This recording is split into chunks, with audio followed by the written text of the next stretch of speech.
Groundbreaking new study changing everything we've been taught about peanuts and allergies. Researchers at National Institute of Allergy and Infectious Diseases now saying that if parents want their children to avoid having peanut allergies later in life, they should be feeding them peanuts. And this study is a great breakthrough because it really did show that earlier introduction and continuation of peanut consumption did decrease the risk of peanut anaphylaxis very significantly. Dr. George Toit is a pediatric allergy consultant at Guy's and St. Thomas's NHS Foundation and an honorary senior lecturer at King's College of London. He's also a co-investigator of this particular study. Great to have you on The Real Story, Doctor.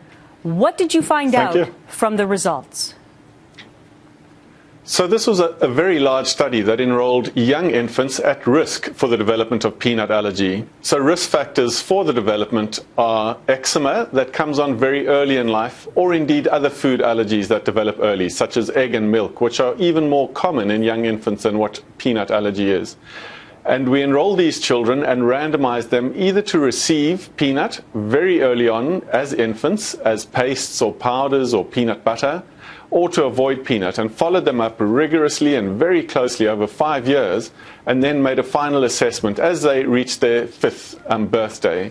And what we found was a staggering difference, that the children who had had peanut introduced early were far less likely, 80% reduction in peanut allergy in this group, compared to the young infants that had avoided peanut.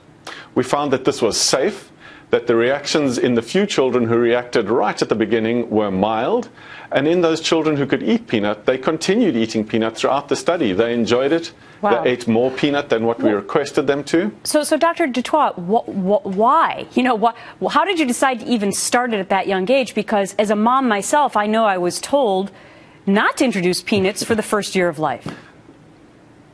That's right. So we had performed a preliminary study, Gideon Lack, myself, Itzhak Katz, comparing children in Israel to genetically similar children in the UK. And what we noticed is that children in Israel had peanut introduced early to their diet, and Jewish children in the UK did not do so. And we noticed a 10-fold difference, with the UK children being more at risk. Now, this was a cross-sectional study design, and it wasn't rigorous enough for us to try and change weaning strategies. So hence, NIAID sponsored us in this study to go ahead and perform a randomized intervention over 5 years, which is a rigorous scientific methodology. Well, so, Doctor, what does this mean? What message should we be telling parents today? That peanut is not the villain that we thought it was. We would like children to wean onto peanut at a very early age of life. However, there is a caveat. Children at increased risk of already having peanut allergies, such as those, as I mentioned earlier, with early onset eczema, or a strong family history of food allergy, or indeed another allergy such as egg or milk, these children should approach their healthcare practitioner and undergo some skin prick testing, which is a simple allergy test. Right. Even those children, if their test is positive, can have peanut introduced in a safe and supervised setting with their healthcare practitioner. Okay, it's so fascinating. Here's the big question that no one seems to be answering yet, though, and that is, why have we seen such a huge growth in kids and adults who have peanut allergy in the last 40 years? So there are two factors that we think are very important. The one is that eczema is becoming more prevalent. So we know that in animal models and some data in human models that you can become, and frequently do, become allergic through your skin. So peanut allergic children usually react the first time or second time they eat a peanut, which means that eating peanut probably didn't make them allergic. How did they develop the antibodies to become allergic? This usually happens through the skin. The other factor we think is the second one. The other factor.